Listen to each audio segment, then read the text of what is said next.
Congruency के बारे में कि ट्रायंगल का कॉन्ग्रुएंसी मतलब क्या होता है। ठीक है, एक होता है सिमिलैरिटी होता है, एक कॉन्ग्रुएंसी होता है। ठीक है, तो कॉन्ग्रुएंट मतलब होता है जो एक जैसे होते हैं। ठीक है, देखो यहां से लिखा हुआ है कि कॉन्ग्रुएंट फिगर्स मतलब क्या होगा। तो कॉन्ग्रुएंट फिगर्स मतलब क्या हो गया, टू ज्योमेट्रिकल फिगर्स, दो ऐसा geometrical figures having exactly the same shape, जिसका शेप क्या हो, सेम हो, और साइज भी क्या हो, सेम हो, है ना, उसी को बुलाया जाता है तुम्हारा कॉन्ग्रुएंट फिगर्स। क्या नाम दिया गया इसको, कॉन्ग्रुएंट फिगर्स नाम दिया गया। याद रखो कि दो चीज का होना बहुत ही मस्ट है, पहला शेप, है ना, और दूसरा साइज। तो कोई भी दो ज्योमेट्रिकल फिगर्स जिसमें शेप और साइज क्या होना चाहिए, सेम होना चाहिए, उसी को क्या बोला जाता है, कॉन्ग्रुएंट फिगर्स कहा जाता है ना। मान लो कि उसी की अगर हम कॉन्ग्रुएंट ट्रायंगल्स की बात करें, है ना, तो कॉन्ग्रुएंट ट्रायंगल्स का देखो डेफिनेशन क्या होता है। कॉन्ग्रुएंट ट्रायंगल मतलब हो गया टू ट्रायंगल्स आर कॉन्ग्रुएंट, दो ट्रायंगल क्या होगा, कॉन्ग्रुएंट होगा। ठीक है, इफ एंड ओनली इफ, है ना, इफ एंड ओनली इफ तभी हो सकता है क्या, कॉन्ग्रुएंट, है ना। अगर जो है तुम्हारा सुपरपोज मतलब क्या होता है कि जब दो फिगर्स को एक दूसरे को रख दिया जाए तो एक दूसरे को क्या कर ले, कवर कर ले। ठीक है, उसी को क्या बोला जाता है, सुपरपोज। ठीक है, सुपरपोज कहा जाता है। सुपरपोज मतलब ये हो गया जब एक दूसरे को ढक दे, है ना, उसको सुपरपोज कहा जाता है। यहां से देख लो कि on the other so as to cover it exactly, है ना, मतलब जो एक दूसरे को ऐसे करके ढक दे, है ना, उसी को सुपरपोज, है ना, कहा जाता है। और वैसे फिगर्स को क्या बोला जाता है, कॉन्ग्रुएंट ट्रायंगल्स कहा जाता है। ठीक है, तो कॉन्ग्रुएंसी मतलब हो गया जिसका सब चीज सेम होना चाहिए, सेम होना चाहिए, साइज भी सेम होना चाहिए, वो क्या होता है तुम्हारा कॉन्ग्रुएंसी। ठीक है, अगर हम यहाँ से एक ट्रायंगल की बात करें, अगर हम एग्जांपल लें ट्रायंगल का, देखो ट्रायंगल का अगर हम एग्जांपल की बात करें दो कॉन्ग्रुएंट ट्रायंगल का, तो यहाँ से हम दो कॉन्ग्रुएंट ट्रायंगल बनाते हैं। ठीक है, इस प्रकार से, और एक और ट्रायंगल बनाए। अगर हम बोल दिए कि दोनों आपस में क्या है, कॉन्ग्रुएंट है, इसका अर्थ हुआ कि इसका शेप और साइज क्या है, दोनों इक्वल से, इसका डायमेंशन भी आपस में इक्वल है और शेप भी क्या है, आपस में इक्वल है, तभी इसको हम कॉन्ग्रुएंट कर सकते हैं। ठीक है, समझ आया। तो यही होता है तुम्हारा कॉन्ग्रुएंसी ऑफ ट्रायंगल। समझ आया। अब हम लोग सीखेंगे क्राइटेरिया के बारे में, है ना, कि ट्रायंगल के कौन कौन सा क्राइटेरिया होता है, कॉन्ग्रुएंट फिगर्स के कौन कौन से क्राइटेरिया होते हैं, किसी भी कॉन्ग्रुएंसी को बनने के लिए कौन कौन सी क्राइटेरिया की जरूरत पड़ती है, उसके बारे में सीखेंगे। ठीक है, आखिर कौन कौन सा क्राइटेरिया है जिसके कारण से कोई भी दो ट्रायंगल आपस में कॉन्ग्रुएंट हो जाते हैं, है ना। क्राइटेरिया मतलब होता है कि अब दो कॉन्ग्रुएंट मतलब दो ट्रायंगल को कॉन्ग्रुएंट होने के लिए किन किन चीजों की जरूरत होती है, उसके बारे में सीखेंगे। ठीक है,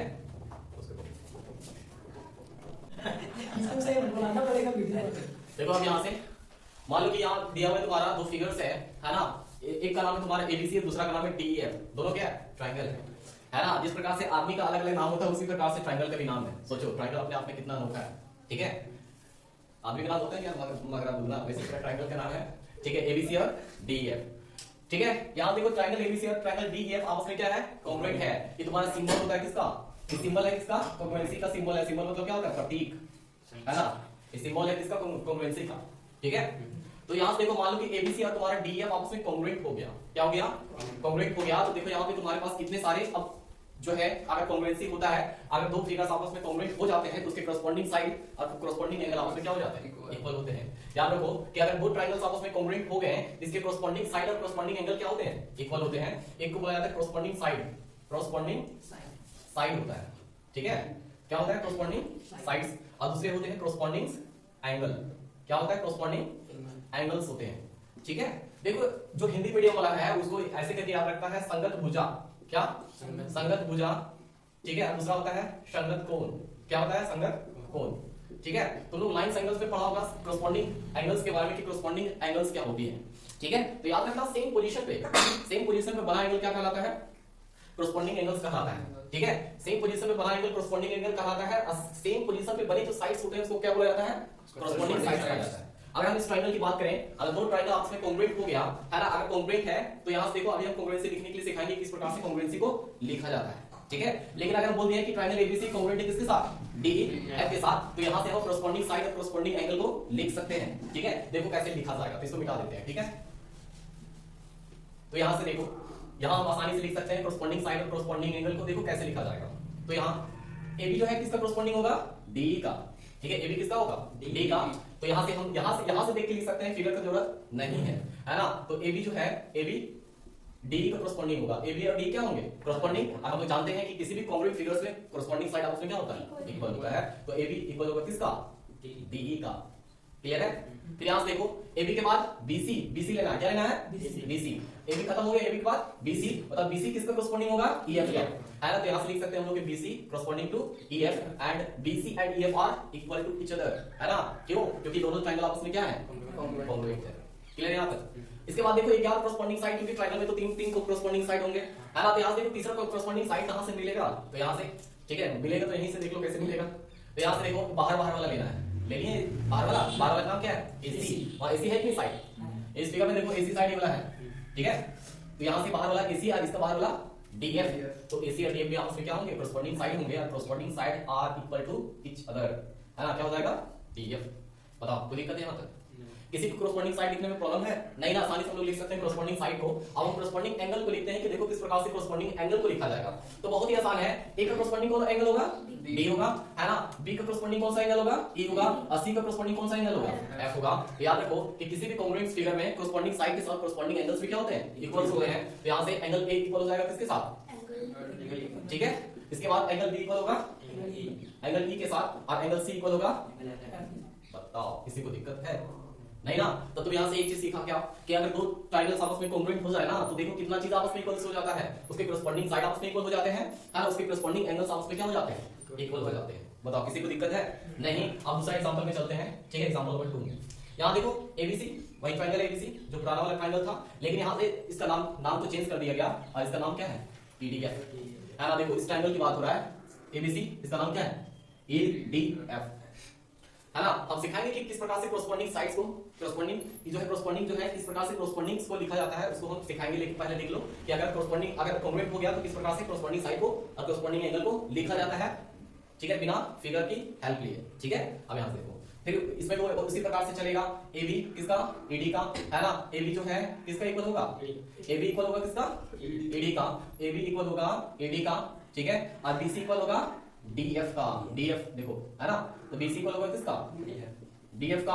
अब उसी प्रकार से बाहर वाला लो, बाहर वाला AC है, AC इक्वल होगा किसका, EF का, EF का इक्वल होगा। बताओ दिक्कत है ना। ये सब क्या है, corresponding साइड्स है, और congruent फिगर में corresponding side are equal to each other, है ना। corresponding साइड इक्वल होता है एक दूसरे का, ठीक है। सरकारी स्कूल वाले बाबू, ठीक है। corresponding साइड मतलब क्या होता है, संगत भुजा, और corresponding एंगल मतलब क्या हुआ, संगत कोण, है ना। उसी प्रकार से यहाँ संगत अब कोण को हम लोग लिख सकते हैं। बताओ A का corresponding एंगल कौन सा होगा, E होगा, है ना। B का corresponding एंगल कौन होगा, D होगा, और C का corresponding एंगल कौन होगा, F होगा। तो यहाँ से हम लोग लिख सकते हैं कि एंगल A बराबर एंगल E, है ना, एंगल B बराबर एंगल D, और एंगल C बराबर होता है एंगल F होता है। बताओ कोई दिक्कत है? यहाँ से हमेशा देखो कि एक चीज हमेशा इस वर्ड को रट लो, इसका नाम है CPCT। क्या नाम है, CPCT नाम है। देखो CPCT इसका फुल फॉर्म होता है corresponding parts of congruent triangles, है ना। corresponding parts of congruent triangles, है ना। ये सब क्या है, corresponding parts है किसका, congruent triangles का, ठीक है। अगर हम किसी भी फिगर में अगर हम इस प्रकार से कोई भी गुण को लिखेंगे, क्वालिटी को लिखेंगे corresponding triangles का, तो हम डायरेक्ट शॉर्टकट में क्या लिखेंगे, CPCT, है ना। अगर साइड आपस में इक्वल हो जाए लिखेंगे बाय CPCT, अगर एंगल आपस में इक्वल हो जाए क्या लिखेंगे, CPCT। CPCT का फुल फॉर्म क्या होता है, corresponding parts of congruent triangles, ठीक है। समझ आया?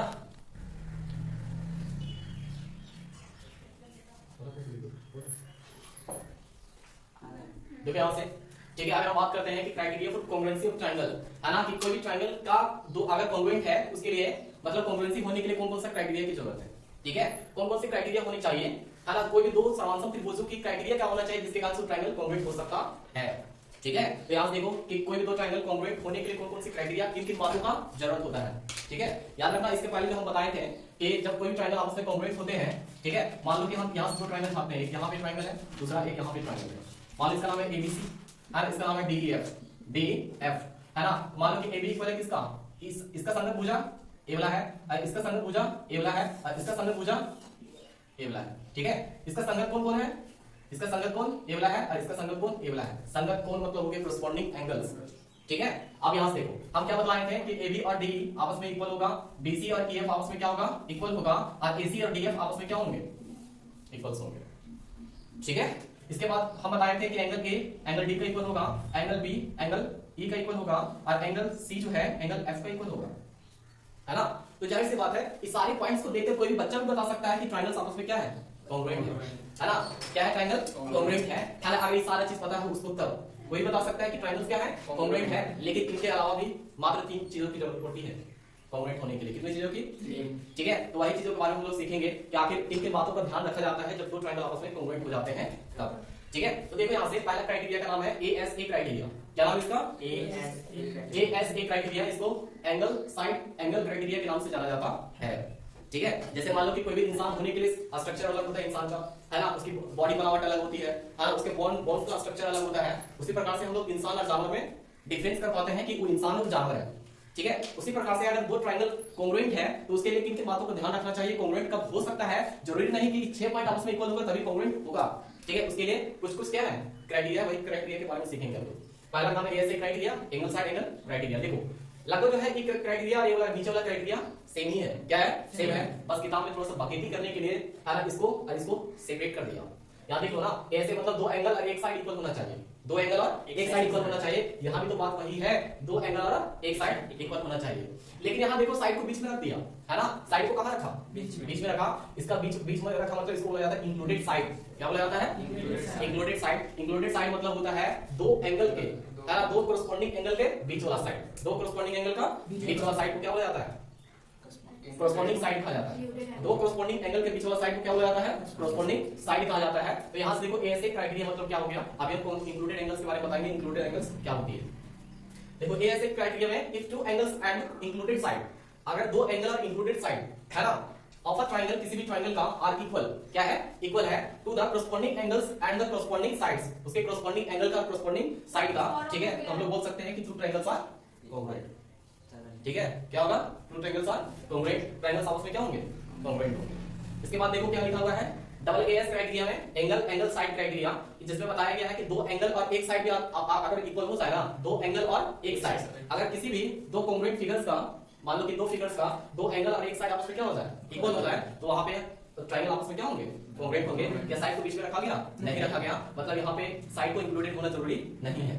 साइड हमारा इंक्लूडेड है नहीं है, और बीच में लिखा हुआ है, इसका मतलब क्या हो गया, इंक्लूडेड साइड। तो देखो यहाँ से इफ टू एंगल्स, यहाँ दो एंगल्स है कि नहीं, एक यहाँ देख लो एक यहाँ, ठीक है। एंड एनी साइड मतलब कोई भी साइड, ठीक है, any side of a triangle, any side of a triangle, है ना, are equal to the corresponding side and corresponding angle. कौन सा साइड होना चाहिए, कोरस्पोंडिंग साइड होना चाहिए, क्या कोरस्पोंडिंग एंगल होना चाहिए, है ना। तो वैसे फिगर्स को हम लोग कॉन्ग्रुएंट फिगर्स कहेंगे, क्या बोलेंगे, कॉन्ग्रुएंट फिगर कहेंगे। अब हम थोड़ा सा समझाते हैं कि क्या होता है इंक्लूडेड एंगल्स क्या होती है। देखो इंक्लूडेड एंगल्स मतलब क्या होती है, इंक्लूडेड मतलब ज्यादा दिमाग नहीं लगाना है, इंक्लूडेड मतलब होती है बीच वाली एंगल्स। जैसे यहाँ देखो फिगर से समझाने का प्रयास करते हैं। मान लो कि अगर हम यहाँ दो फिगर बनाए और एक और फिगर बनाते हैं, ठीक है, मान लो इसका नाम है एबीसी और इसका नाम है डीईएफ, ठीक है। अगर हम बात करते हैं, अगर ए वाला साइड, ए बी साइड इसका इक्वल है, ए वाला साइड का इक्वल है ना, दो ज्योमेट्रिकल फिगर्स है, दोनों फिगर्स क्या है, ट्रायंगल है। अब देखो ए वाला साइड किसका इक्वल है, डीई का इक्वल है, ए बी किसका इक्वल है, डीई का इक्वल है। और मान लो कि बीसी जो है, ये जो किसका इक्वल है, ईएफ का इक्वल है।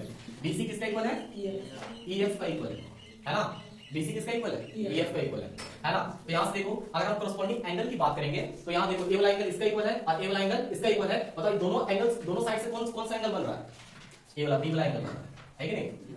अब इसी प्रकार से ये दोनों वाला साइड से इधर वाला साइड, है ना, और ए वाला साइड से कौन सा एंगल का निर्माण हुआ, इस एंगल का निर्माण हुआ, है ना। इसको बोला जाता है इंक्लूडेड एंगल्स। क्या बोला जाता है, इंक्लूडेड एंगल्स कहा जाता है ना। तो यहां से मान लो कि ए बी डी का इक्वल है, बीसी ईएफ का इक्वल है, और अभी बता देते हैं मान लो कि बी और ई आपस में इक्वल है, तो ये क्या है तुम्हारा इंक्लूडेड एंगल्स, क्या है इंक्लूडेड एंगल्स है। फिर भी ट्रायंगल क्या होंगे, कॉन्ग्रुएंट होंगे, क्या होंगे, कॉन्ग्रुएंट। ये तुम्हारा अगला क्राइटेरिया है, इसमें से नहीं है कोई, है ना, जिसमें दो साइड इक्वल है और एक इंक्लूडेड एंगल इक्वल है, समझ आया।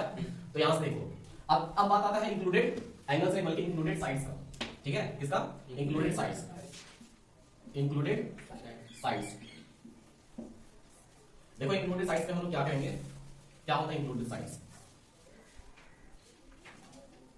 तो उसी प्रकार से अगर हम दो ट्रायंगल को छापें इस प्रकार से, एक का नाम है एबीसी और दूसरा का नाम है डीईएफ, है ना, क्या नाम है तुम्हारा, इंक्लूडेड साइड्स, मतलब दो एंगल के बीच वाला साइड, दो एंगल का बीच वाला साइड, ठीक है। अगर हम इस एंगल की बात करेंगे, ये वाला एंगल की बात कर रहे हैं, है ना, और इस एंगल की बात कर रहे हैं, ठीक। उसी प्रकार से अगर इस एंगल की बात करें, इस एंगल की बात कर रहे हैं, मान लो कि दोनों एंगल्स आपस में क्या है, इक्वल साइड, बताओ इसके इंक्लूडेड साइड कौन सा होगा, ये वाला इसका इंक्लूडेड साइड होगा, ठीक है, ए बी और इसका इंक्लूडेड साइड डी होगा, है ना। तो बताओ इंक्लूडेड साइड मतलब पता चल गया क्या होता है, और इंक्लूडेड एंगल्स मतलब भी पता चल गया होगा क्या होता है। तो यहां से देखो ये दोनों क्राइटेरिया लगभग सेम ही है, बस थोड़ा सा जो है किताब में अलग टाइप से दिया हुआ है तुम्हारा, है ना, लगभग एक ही होता है, चाहे इसको ऐसे बोलो चाहे तुम्हारा एएस बोलो, दोनों क्राइटेरिया लगभग क्या है, समान है। इसके बाद हम लोग अगला क्राइटेरिया की बात करेंगे, ठीक है। सर क्या आए यहाँ पे,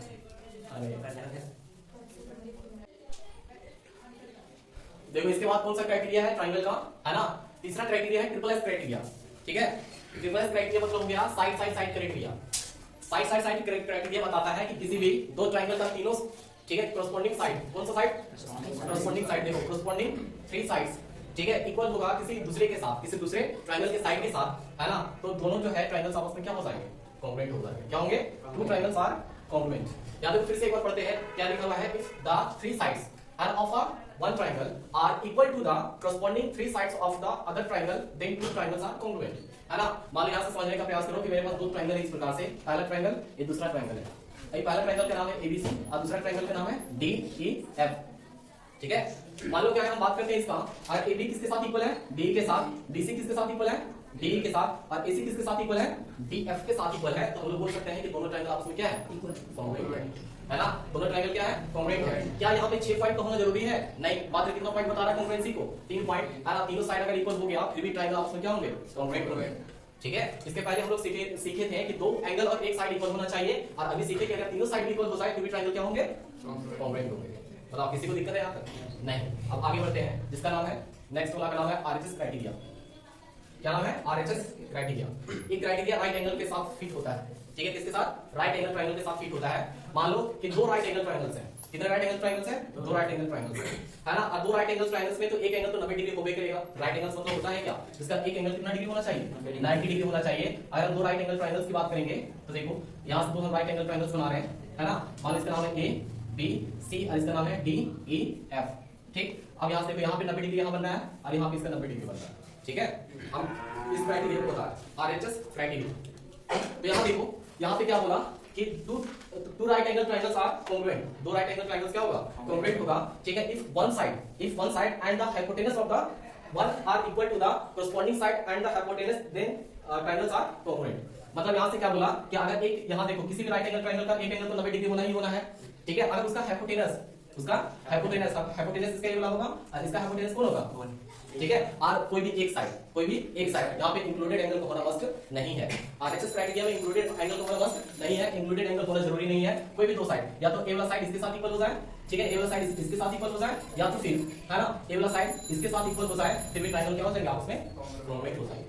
बस एक चीज का ध्यान रखना है क्या, ठीक है, आरएचएस क्राइटेरिया में इंक्लूडेड एंगल को होना मस्ट नहीं है, ठीक है। इसमें कोई भी दो साइड आपस में इक्वल होना चाहिए, क्लियर है। इसके बाद जो है नेक्स्ट जो क्राइटेरिया है और सबसे लास्ट क्राइटेरिया जिसका नाम है एसएएस क्राइटेरिया। क्या नाम है, एसएएस क्राइटेरिया। देखो यहाँ पे ए बीच में लिखा हुआ है, क्या लिखा हुआ है, बीच में। और अगर ए बीच में लिखा हुआ है ना, तो दो साइड तो इक्वल होना ही चाहिए और corresponding एंगल भी, इंक्लूडेड एंगल आपस में इक्वल होना चाहिए। दो साइड और इंक्लूडेड एंगल आपस में इक्वल होना चाहिए। ये एसएएस क्राइटेरिया बताता है कि दो साइड तो इक्वल होना चाहिए किसी भी दो ट्रायंगल का, और उसका क्या होना चाहिए, इंक्लूडेड एंगल इक्वल होना चाहिए, तभी जो है दो ट्रायंगल्स आपस में क्या होंगे, कॉन्ग्रुएंट होंगे, ठीक है। अगर हम यहाँ से देखो एक फिगर बना के समझाते हैं तो देखो एग्जांपल के थ्रू समझने का प्रयास करो कि किस प्रकार से होगा, है ना। बोलते हैं बोलो जान ला, यहाँ देखो ए बी सी है और यहाँ पे क्या है, डी ए एफ, है ना। तो मान लो कि यहाँ से अगर हम बात किए कि बीसी जो है इक्वल है किसके साथ, ईएफ के साथ, है ना। और यहाँ से एसी इक्वल है किसके साथ, डीएफ के साथ। तो बताओ दोनों का इंक्लूडेड एंगल कौन सा होगा, दोनों साइड से बना इंक्लूडेड एंगल कौन सा होगा, देखो ए वाला साइड और ए वाला साइड से मिलकर बना एंगल सी होगा, और ये दोनों साइड से मिलकर बना एंगल एफ होगा, ठीक है। अगर दो ट्रायंगल का ए वाला साइड इसके साथ इक्वल है और एसी इक्वल है किसके साथ, डीएफ के साथ इक्वल है, तो एंगल सी को एंगल एफ के साथ इक्वल होना पड़ेगा, ठीक है। तभी जो है दो ट्रायंगल आपस में क्या हो सकते हैं, कॉन्ग्रुएंट है ना।